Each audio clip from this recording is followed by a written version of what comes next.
প্রায় ২১ লাখ মৃত ভোটারের নাম কাটা হয়েছে বললেন সিইসি। আবারও দলীয় লোগো পরিবর্তন করছে জামায়াত। ২৭ দিনে রেমিট্যান্স এসেছে ২৮,৫০০ কোটি টাকা। পাকিস্তানকে হারিয়ে ট্রফি নিল না ভারত। আসসালামু আলাইকুম, বার্ড নিউজ 24-এ আপনাদের সবাইকে স্বাগত জানাচ্ছি। আমি নাইমা আক্তার কেয়া। এতক্ষণ দেখছিলেন সংবাদ শিরোনাম, এখন দেখবেন বিস্তারিত। প্রায় ২১ লাখ মৃত ভোটারের নাম কাটা হয়েছে বলে জানিয়েছেন প্রধান নির্বাচন commissioner CEC AMM Nasir Uddin. রোববার রাজধানীর আগারগাঁওয়ে নির্বাচন কমিশন ভবনে নির্বাচন কমিশন সচিবালয়ের সম্মেলন কক্ষে এক সংলাপে এ কথা জানান তিনি। সিইসি বলেন, আসন্ন নির্বাচনকে সামনে রেখে আমরা অনেক কাজ ইতিমধ্যে সম্পন্ন করতে পেরেছি।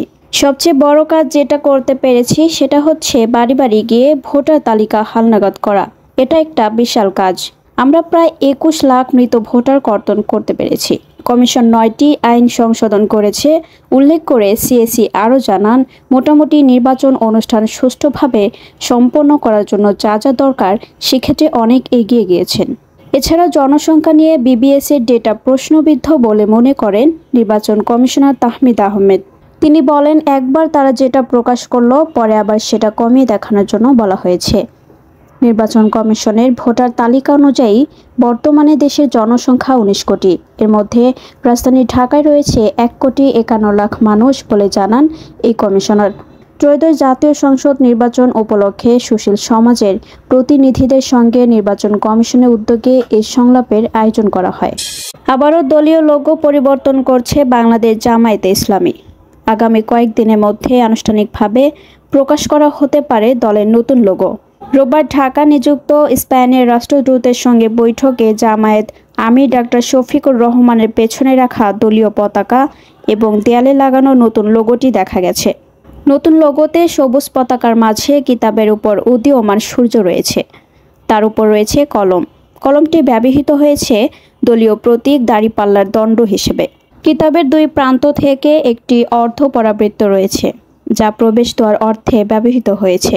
এর আগে ২০১৬ সালে লোগো পরিবর্তন করে জামায়াত। ওই বছরের ৭ জুন বাংলাদেশের পতাকার আদলে লাল সবুজ আয়তক্ষেত্রে ওপরে লাল রঙে বাংলাদেশ এবং নিচে সবুজ রঙে লেখা ছিল জামায়াতে ইসলামী।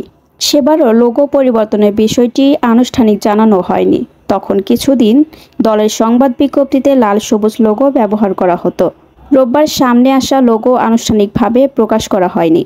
জামায়াত নেতারা জানিয়েছেন, এ বিষয়ে আনুষ্ঠানিক ঘোষণা দেওয়ার পরিকল্পনা ছিল না। তবে সামাজিক মাধ্যমে আলোচনার কারণে আগামী কয়েকদিনের মধ্যে আনুষ্ঠানিকভাবে প্রকাশ করা হতে পারে দলের নতুন লোগো। চলতি মাসের ২৭ দিনে $২.৩৪ বিলিয়ন $২34,২০,০০,০০০ মার্কিন ডলার রেমিটেন্স পাঠিয়েছেন প্রবাসী বাংলাদেশিরা।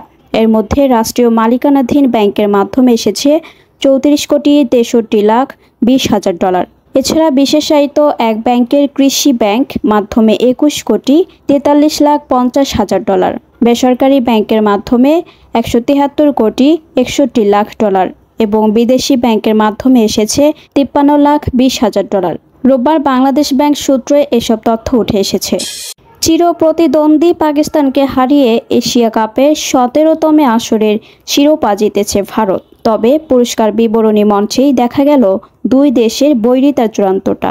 এশিয়ান ক্রিকেট কাউন্সিলের সভাপতি ও পাকিস্তান ক্রিকেট বোর্ডের চেয়ারম্যান মহসিন নাকভির হাত থেকে ট্রফি নিতে অস্বীকৃতি জানায় তারা। নাকভিও ট্রফি না দিয়ে সঙ্গে করে নিয়ে চলে গেছেন। এতেই উঠেছে আলোচনার ঝড়। দুবাইয়ে রোববার রাতে পাকিস্তানকে ৫ উইকেটে হারিয়ে চ্যাম্পিয়ন হয় ভারত।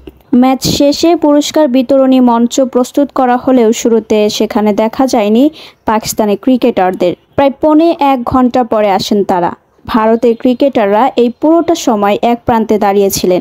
লম্বা অপেক্ষার পর শুরু হওয়া পুরস্কার বিতরণ অনুষ্ঠানে ব্যক্তিগত পুরস্কার গ্রহণ করেন তিলক ভার্মা, কুলদীপ যাদব এবং অভিষেক শর্মা। রানার্স আপ হওয়া পাকিস্তান ক্রিকেট দলকেও দেওয়া হয় তাদের মেডেল ও $৭৫,০০০ ডামি চেক। এরপর সঞ্চালক সাইমন ডুল বলেন, পুরস্কার নেবে না ভারতীয় দল। কারণ হিসেবে দেখানো হয়েছে যে এসিসি ও পিসিবি প্রধানের বাইরেও নাকভির আরেক পরিচয়। তিনি পাকিস্তানের স্বরাষ্ট্রমন্ত্রী। তাই মঞ্চ ছেড়ে চলে যান নাকভি ও অন্যান্য অতিথিরা। নাকভির সঙ্গে চলে যায় ট্রফিও। ট্রফি না পেয়ে অদৃশ্য ট্রফি নিয়ে নিজেদের মতো করে উদযাপন করেন ভারতের ক্রিকেটাররা। এ বিষয়ে ভারতীয় ক্রিকেট বোর্ডের সেক্রেটারি দেবজিৎ সাইকিয়া বলেন, আমরা এসিপি চেয়ারম্যানের কাছ থেকে এশিয়া কাপ ট্রফিটি না নেওয়ার সিদ্ধান্ত নিয়েছি। তবে এর অর্থ এই নয় যে ভদ্রলোক পদক সহ তার সাথে ট্রফিটি নিয়ে যাবেন। আমরা আশা করি যে ট্রফি এবং পদকগুলি যত তাড়াতাড়ি সম্ভব ভারতে ফিরে আসবে। নাকভি ট্রফি সঙ্গে করে নিয়ে যাওয়ায় হুঁশিয়ারও করে রাখলেন দেবজিৎ। নভেম্বরে দুবাইতে একটি আইসিসি সভা রয়েছে। পরবর্তী সভায় আমরা এসিসি সভাপতির বিরুদ্ধে অবশ্যই শক্ত পদক্ষেপ নেওয়ার আহ্বান জানাবো এবং প্রতিবাদ শুরু করতে যাচ্ছি। এতক্ষণ আমাদের সাথে থাকার জন্য আপনাদের সবাইকে ধন্যবাদ। পরবর্তী সংবাদ দেখার জন্য আমন্ত্রণ এবং সাবস্ক্রাইব করে বার্ড নিউজের পাশে থাকুন।